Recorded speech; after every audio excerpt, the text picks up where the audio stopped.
tada pažiūrim, čia buvo Landsbergis, pasisakė prieš 2 dienas kažkokioj užsienio, kažkokioj televizijoje, paklausysim, senai begirdėjau. Hello, good to see you.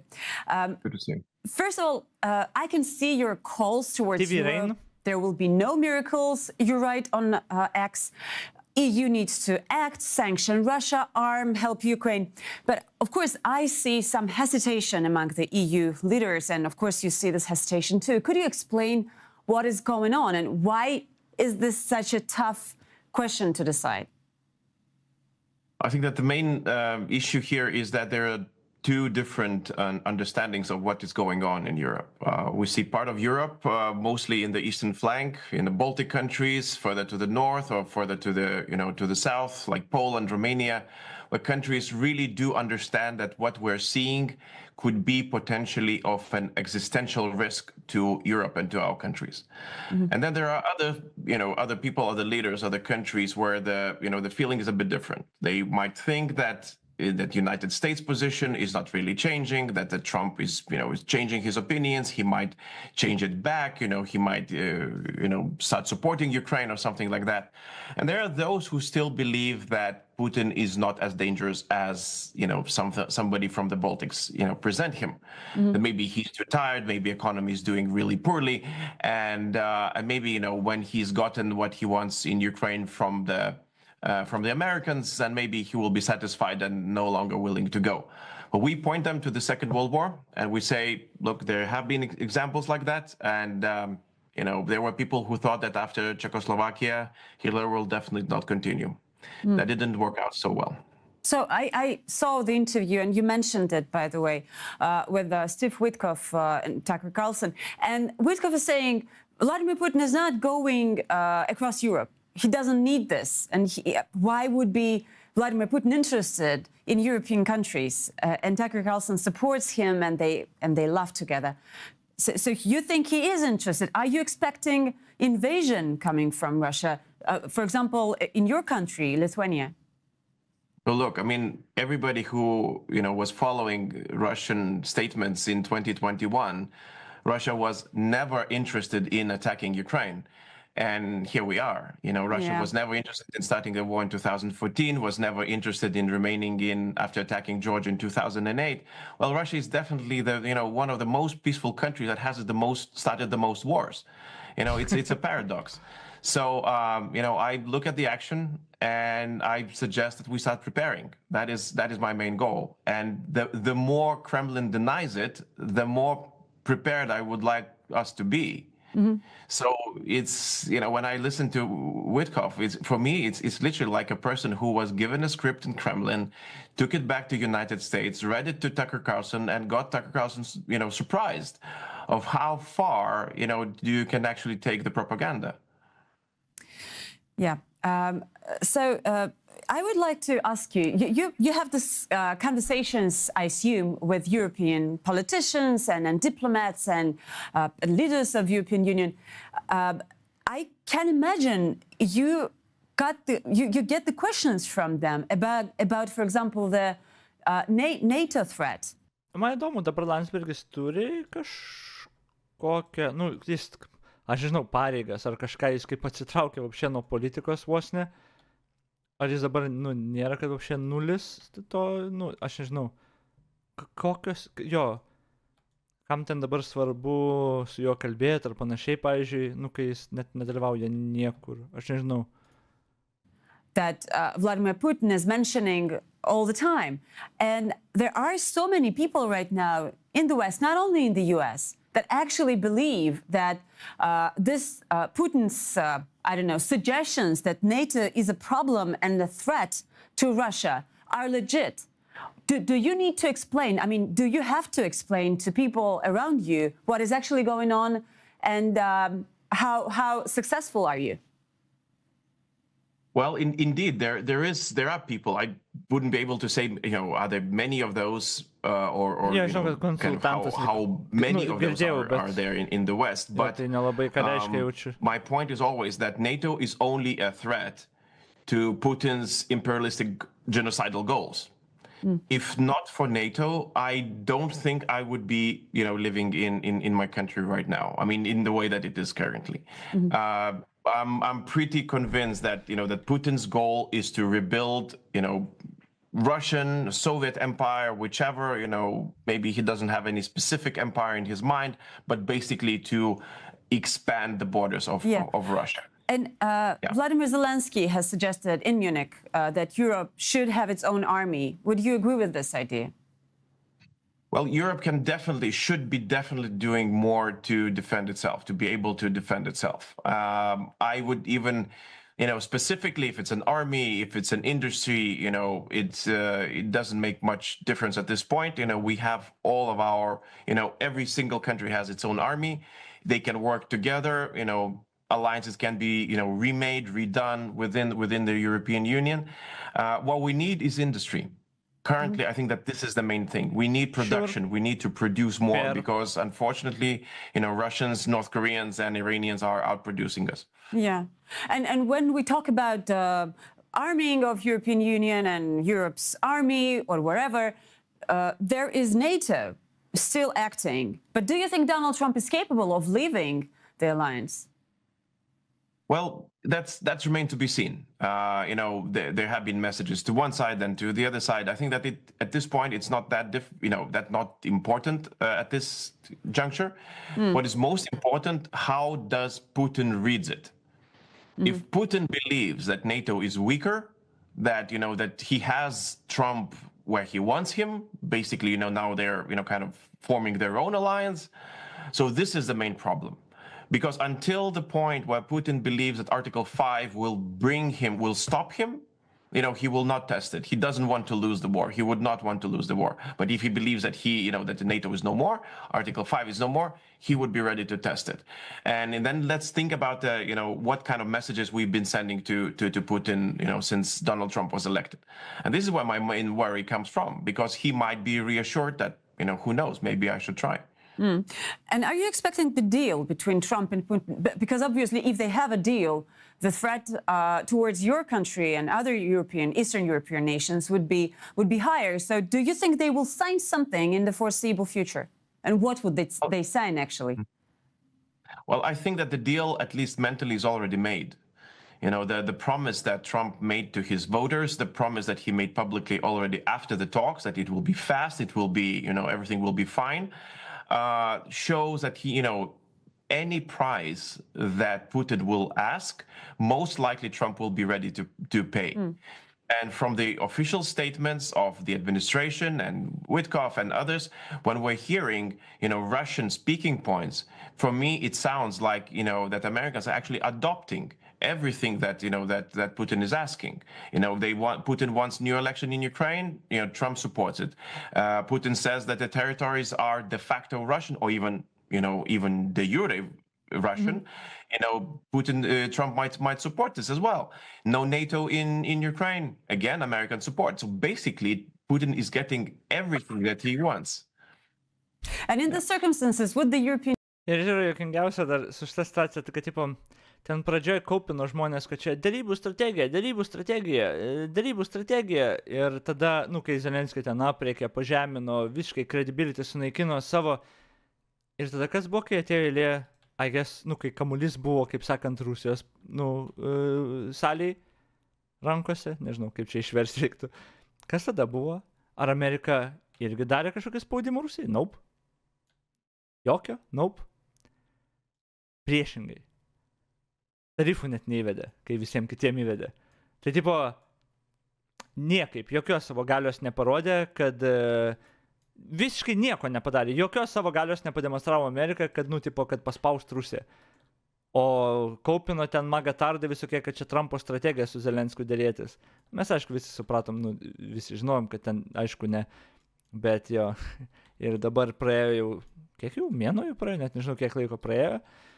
Kaip suprantu, nepasistumėjo į priekį ir kas iš tikro atsitiko.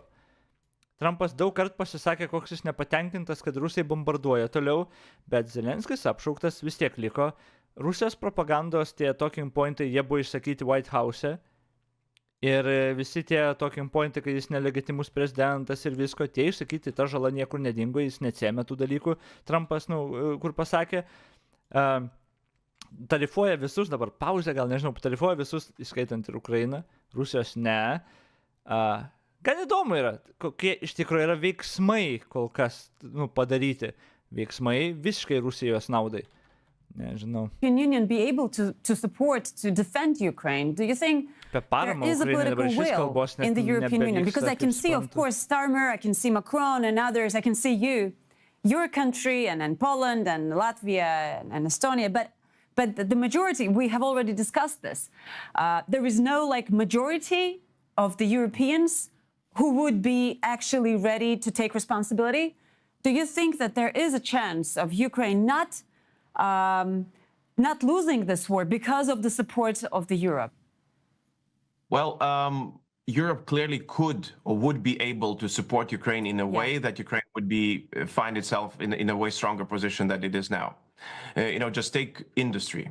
Ukrainians are successfully organizing more than half of their attacks onto the invader, just using their own industry output.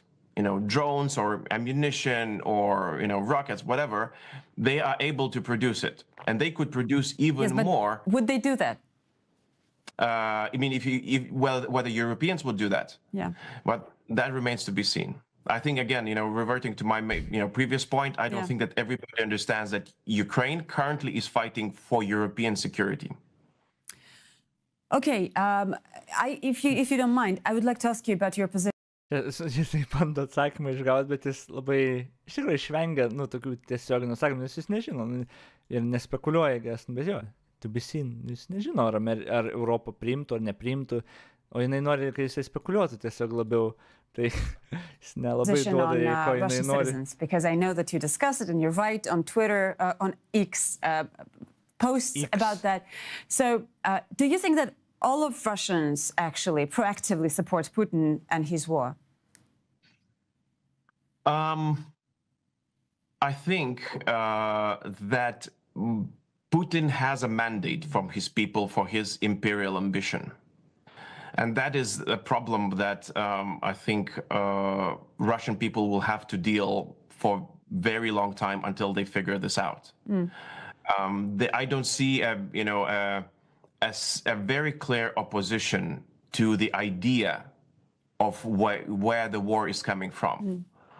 Of course, I've met, I'm meeting people, I'm meeting Russians in exile, and they clearly reject Putin's idea of war and, imperial plans and whatever. But I have a sense that, unfortunately, this is, he is mandated by Russian people. But he was not elected, right? He was not elected. Mr. Landsbergio, on the fair elections. Yeah, I know that. But it is more than this. This is, what somebody would call a spirit of a country. It has never been objected that, that Russian imperialism has never lost. And that is the problem, and therefore it has always survived in some sort of a, in the spirit of people. And then for a dictator, even a dictator needs a mandate. He cannot go completely against what people think. He's able to sell that this is a right. And this is a problem. There is always a conversation about the level of repressions in the country, and you cannot be sure about the will of the majority. Yeah, but you have such a terrible level of repression. And I would quote you, you write on X, I see ordinary Russian mothers saying goodbye to their ordinary Russian sons and wishing them good luck with their ordinary Russian war crimes. And Aš lytis mačiau klipą, kur tas YouTuberis ten ima interviu iš tų visų kalinių prisoners of war rusų. Ir ten paskambina giminaičiams kartais ir paskambino vieno iš tų karių žmonai. O jinai galvoja, kad jis miręs. Ir tačką jau nusipirko. Ir jinai tiesiog liūdė, kad tačką nusipirko. Ir jai vapšė pohui, kad jis pasirodo nelaisvė, o ne miręs. Nahui, ten žodžiu, XD blėt visuomenė. Would you please be more specific? How many of ordinary Na, Russian čia vienas mothers are pavyzdys, happy bet- with their sons going to kill and to be killed in Ukraine? But quite a lot. Quite a lot. But- The war is fought not by conscripted people. The war is fought by the people who are taking money from the Russian state. That is a problem. And, and they're raising prices. Now they're paying, I don't know, 4,000 euros for a person to fight. It is a voluntary war. People choose this. No, it's not. It's not mainly A million of voluntarily. Russians, I'm sorry, Yeah. a million of Russians chose to go to Ukraine and commit horrible crimes to receive some thousand euros. There is nobody who could convince me that they have been forced to do that. It's an easiest thing to deny Putin his ability to fight. No, Because there if was a he mobilization, Mr. Landsbergis. You know that. Yeah, and- but I know, but it's Yeah. not, it was nowhere near the numbers that he needs to fight in Ukraine. well, It's they still pay a lot. mostly, Yeah, that's true. it's mostly paid for war. And it's, the fact alone, it is horrifying that people see that this is justified. Well, you also write, I'm sorry that I ask so many questions because it's, for a lot of Russians, including liberal Russians, it's interesting to understand, right, your position because you're a bright European politician. That's why I hope you don't mind. I would like to clarify. So you write on X again that, there are so many children and fathers and mothers and regular citizens who actually support this war and who, draw the pictures about so-called SVO, right? And of course, I have a question.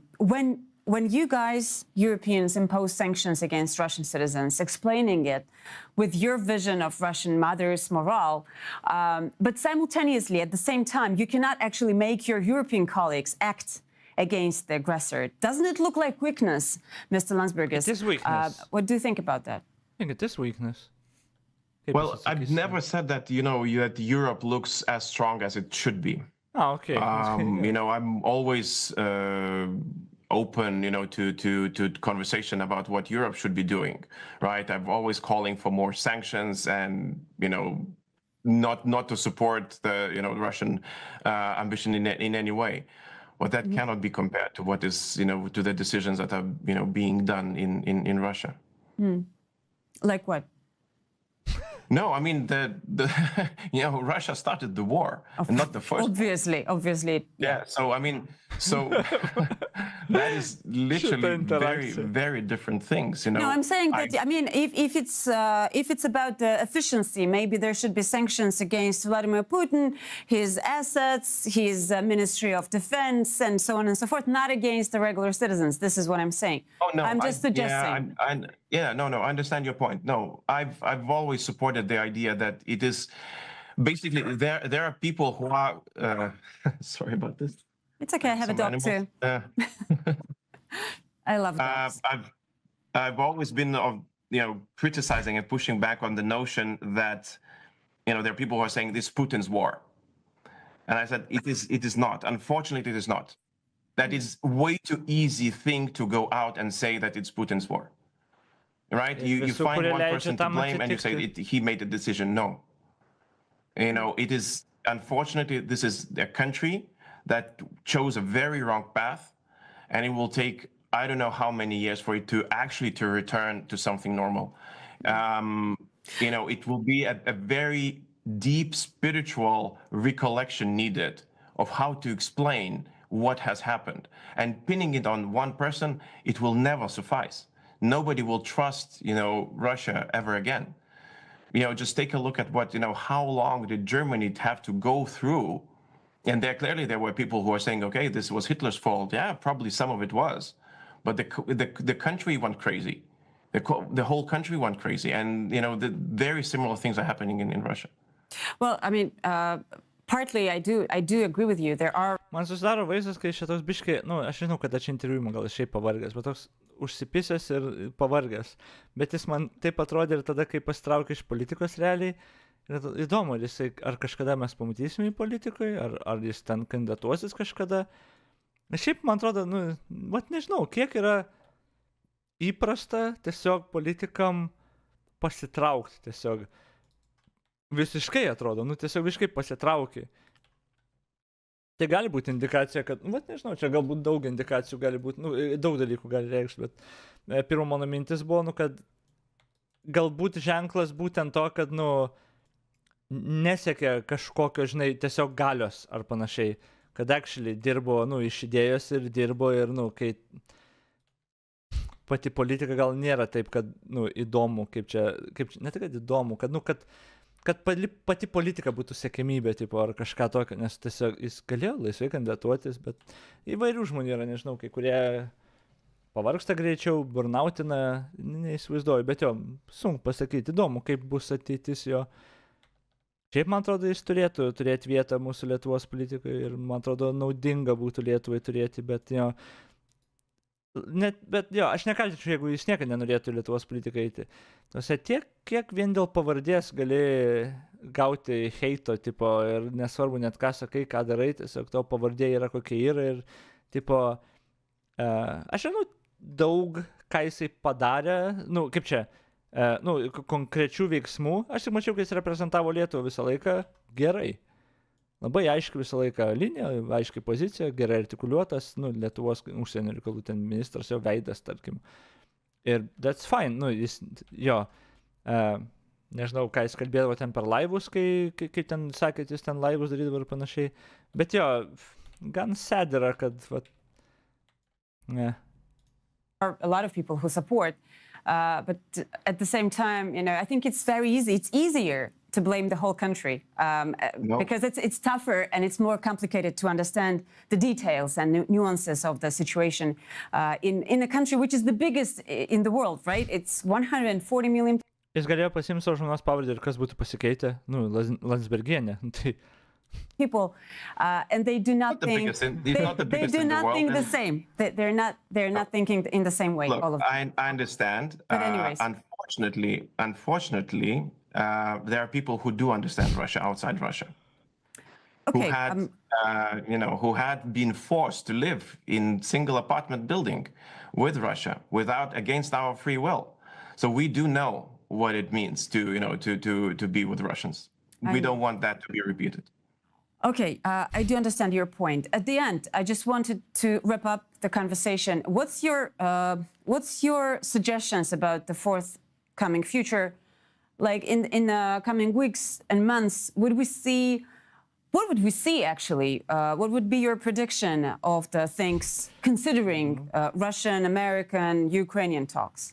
nespekuliavo iki dabar ar dabar pradės. I think that currently Putin finds himself in a very comfortable position. I think that, I joke that he might ask for removal on sanctions on champagne because just basically there might be a lack of it in Kremlin. Yeah, I saw. Yeah. Niekas nežino, kas bus, kaip bus. Nežinau, kiek adekvatu tikėtis kažkokio gero outcome'o. Kažkaip gyvenimas nėra teisingas ir tikėtis kažkokios pergalės čia atrodo net iš tos pusės naivu, kas yra gan liūdna, bet nežinau, bet kaip būtų, aš esu girdėjęs drastiškai skirtingą spekulaciją žmonių, kaip galvoja, kam, pavyzdžiui, dabar palankiai dėstosi karas. Vieni sako, kad laikas yra, pavyzdžiui, Rusijos pusėje. Ten ukrainiečiams ir kariai baigsis, ir amunicija, ir parama, ir viskas, žodžiu. Kiti sako, kad laikas yra palankus būtent ukrainiečių pusėje.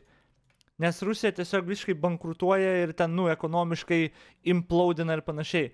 Aš nežinau, aš net neįsivaizduoju iš tikrųjų, kam net laikas palankus, pavyzdžiui. Dabar kaip pats karas vyksta. Ten, man atrodo, Vespa Traveler atrodo sako, kad realiai pačiam fronte toks yra gan chaosas ir labai devalvavo, kaip čia, suprastėjo, tarkim, ir kokybė ir karių, ir generolų, ir visko, ir, tarsi belenkas vyksta tiesiog. Kiti sako kaip tik, kad dabar Rusijos rezultatai tiesiog geresni ir panašiai. Kiti sako tada, kad Rusijos rezultatai geresni dėl to, kad jie, ten kažką geriau daro, o tiesiog, kad ukrainiečiai atiduoda po truputį žemesnis, taupo savo karius, nes jie iš tikrųjų trūksta karių ten. Žodžiu, tiek yra skirtingų teorijų, nuomonių šito, kad, nežinau, no fucking shot. So clearly, I mean, I don't think that he believed that he would be so lucky as he is now.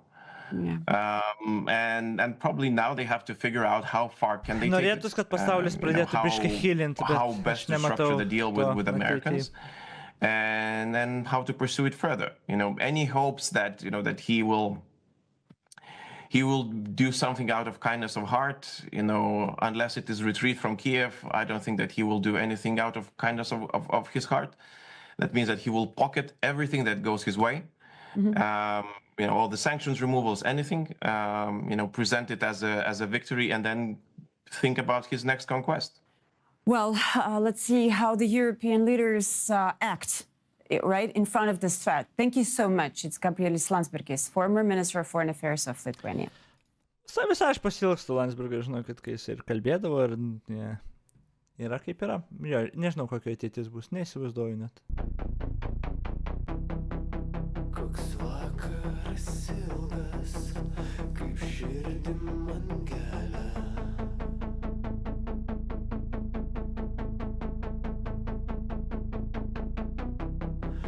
Nuskink man jis mėly.